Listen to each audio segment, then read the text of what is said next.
And then Jalen Channing, also the producer, director, and fluffer.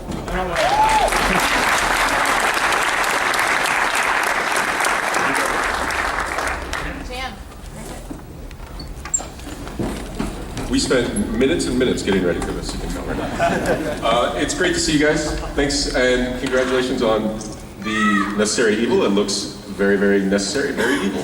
Thank you. Fantastic. So we're just going to get right into it. Jeff, I'm going to start with you, Geoff Johns. We saw you up there talking about villainy. We saw you up there talking about heroism. For you, as a writer, are the villains more fun to write? Yes. What are some of the villains? They're fun during the story, not at the end of the story. Oh, really? Yeah, well, because during the story you have villains, like everyone said in there, they're doing things, their plans are unraveling, you see why they're doing it, you learn more about them, and so they're more fun to kind of dig into and go to these strange places, but ultimately you don't want them to succeed with what they're doing, so then the hero becomes more fun. You have to like slam on the gas the whole time and at the end just kind of take your foot off the pedal? Yeah. That's kind of rough. It's like when you're driving and someone's swerving in front of you and you're like, I wish they'd crash, and then you're like, well, I really don't want them to crash. It's dark. Let's start down at the end, and we'll come this way, but maybe everybody say a villain that you like. It doesn't have to necessarily be your favorite, someone says your favorite for you, but maybe something that you see in that villain that's especially compelling or interesting. Yeah, absolutely. Well, earlier today somebody asked, is this going to be Joker-centric? And I think that comes from a place that I can sort of relate to, that I am absolutely fascinated with the Joker, in that I think about him every day. But one of the reasons why he is so intriguing is that you have a lot of villains that are motivated by something that's very clear, and with him he's so unpredictable that it's very difficult to sort of understand the psychology essentially behind his criminal activity. It's almost as if he does things because he just enjoys the badness. That's it. I can't think of anyone else that would have his face, cut off and then reattached. I mean, that's just crazy. That is correct. I love, on the hero side of things, I love characters who are kind of scared to fulfill their potential, and who can really be powerful, but they just have to stop being so scared to go there.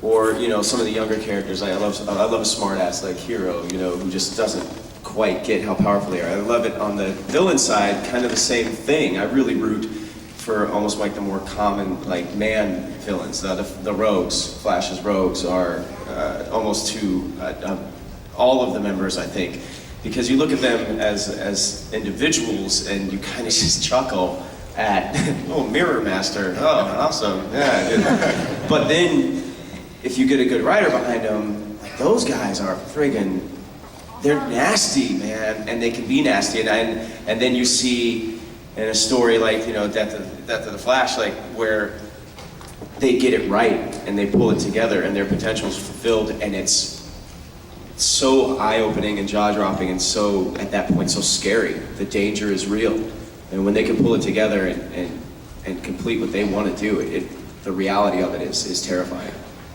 I always like the top. Yeah. He's just spinning. Yeah, exactly. He's just spinning. What one was fun to make fun of, too? Well, coming from a comedy background, similarly, Captain Cold I always loved. I mean, because, I relate, and I voiced him in the DC Comics special in Robot Chicken. I realized later he sounds a lot like Krusty the Clown. He's like, oh no, what am I doing here? What are we, all ice themed? Oh God. But the funny thing was, especially when he's a regular guy, and I think the great thing about the villains for me is I could relate more to them. As heroes, we literally put them on pedestals and wanted to be heroes, but we were all down here looking up at them, and I think we were all down here together, and the Rogues Gallery, especially Captain Cold, they felt like guys who were like in a fraternity, who were just like, couldn't argue, couldn't figure out who was going to pay for the pizza, let alone who was going to drive the killer car or something. And And yet they stuck with this plan. I mean, any villain like Captain Cold who makes the conscious choice of wearing a parka all year long is not going to make the best decisions. And yet I love it because of that, because he's funny, but if you choose to write him not funny, it's also surprising, you know, so you can't lose in that regard. Nice. I just realized there's no Captain Cold hoodie. I mean, where is that? I know. Jeff, do you have a favorite villain? My favorite villain, ironically, is Captain Cold. It's a Captain Cold panel. Yeah, he's on my door at work, and I use him to kind of test people. So if they go, "Oh, Mr. Freeze," I go, "Get out." But I like, I mean, kind of a combination of what Scott and Kevin said. I love the rogues and Captain Cold. You know, this won't be a Captain Cold panel, but the blue collar, down to earth sense of these guys who. They really just want to, they're living hand to mouth. They don't want to rule the world like Darkseid. They really actually don't like Darkseid as much as they don't like the Flash. And there's something, they just want to be left alone and do their job. I almost feel like they have an alarm clock where it goes off at 6 a.m. They're like, oh my God. Like they go rob a bank and then they go home. The trick about characters like that though is you can't have them trip. And meaning if they run into a bank, they can't trip. Because if they trip and Flash shows up and they land at his feet and he's like, what are you guys doing again? Like, it makes them really, really weak. So as kind of normal as these guys can be, they're formidable. Like when you screw around with them, you're in trouble. Like there's Captain Cold doesn't like his dad, but there was a character who didn't know that and he wanted something from Captain Cold and he called him and he goes, listen, I've got your father, and if you don't do this for me, I'm going to kill him. And Captain Cold says, you know what? Screw you, I'm going to find you, I'm going to kill you, then I'm going to kill my father myself. And he hangs up on the guy, and the guy's like, oh, and he does it. And then Cold does it. And so their characters have a sense of charm to them, but also they are deadly. Yeah. Even when they wear parkas in the summer. Central City, it's very chilly in the summer. For me, And Scott, yeah, I mean, did Well, you the Flash is always running around, and he's so fast. There's like a ton of breeze all over that city. It probably is. It's drafty. It's very drafty. Wind chill out there. Scott, did you find a villain that you liked more after doing all the interviews and such? you know, I learned a lot about, there are just so many villains. It was just inundating. And, you know, for me, one of the challenges when we were doing the doc is like, there's so many villains. How can we cram it into one featured doc? And I'm like, if we really tried to do that, would be, you know, 2 hours of Christopher Lee with the phone book going, Atrocitus, Bizarro, Codpiece, keep going. All right. So, Codpiece is real, by the way. yeah, Codpiece is real. Fred, I think you might be in Scribble Knots, I'm not sure. I'm not friends with Mr. Banjo.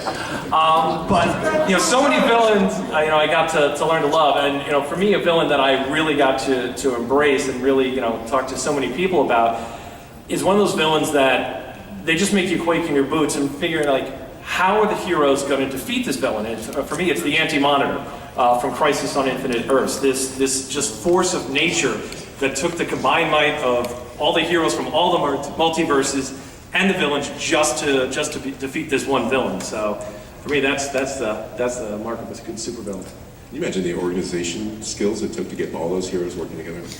A lot of texting. Speaking of organization, how are you? You have made how many animation projects have you worked on for DC? There's no way. I can't count. I don't know. Is there some villains that you could circle that you were always excited to see come across the schedule? You know, my introduction to these villains was so much about the voices, casting the voices and directing the voices. So I come at it from a very different viewpoint as everybody else here. And first of all, let me just say, how cool is it that you got Christopher Lee to do the narration? What a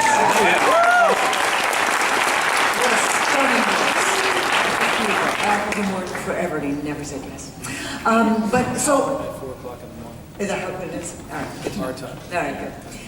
But so as I thought that question would come up on this panel of favorite characters and stuff, and I thought, my view of it has a lot to do with what the performer did with the voice. So when you have Clancy Brown as Lex Luthor, or you have Mark Hamill as the Joker, or you have, say, Victor Garber as Sinestro, so elegant and all these wonderful nuances that these actors give to all these characters. Even silly, not silly, but say like Bud Cort as Toyman. Do any of you know who Bud Cort is? From Harold and Maude.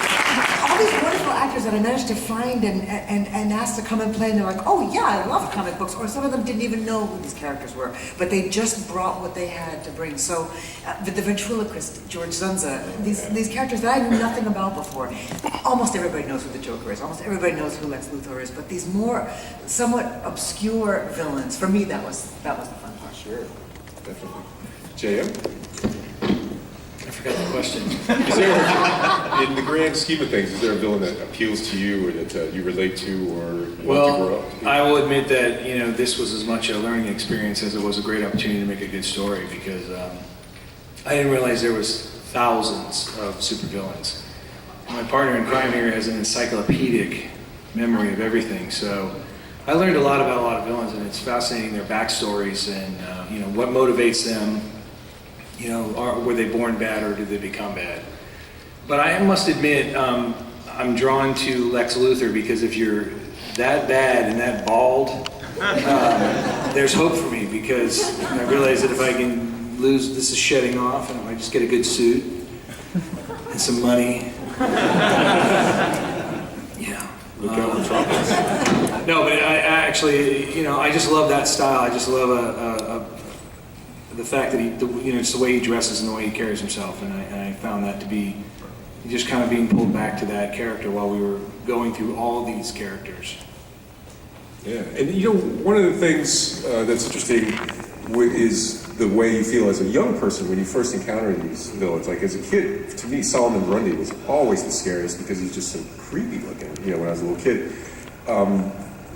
For Geoff, for you, for instance, do you find it feels like the villains, it's getting harder and harder to create just because of the massive history and all the names and costumes and looks that have been taken? You mean to create new villains? Yeah. No, I don't think so. I mean, I think you can create new villains because heroes, for every one hero, there's usually a lot of villains.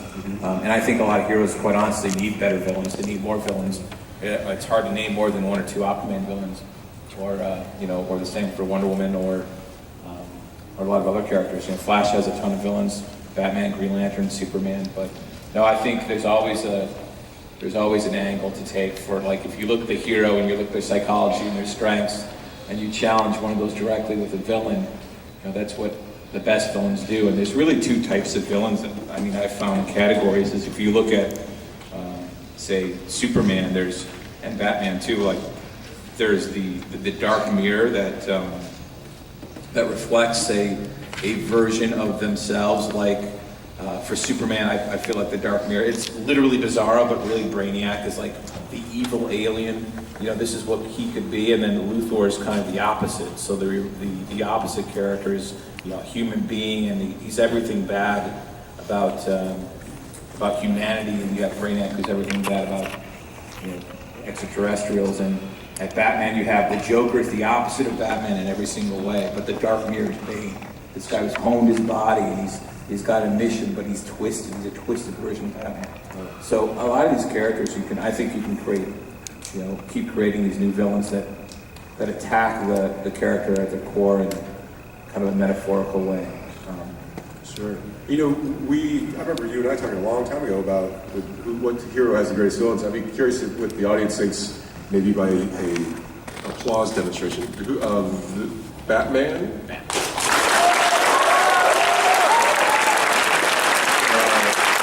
The Flash? What do you guys think? Spider-Man? Spider-Man? Sorry. Yeah, good ones. I know he's not DC. I know that.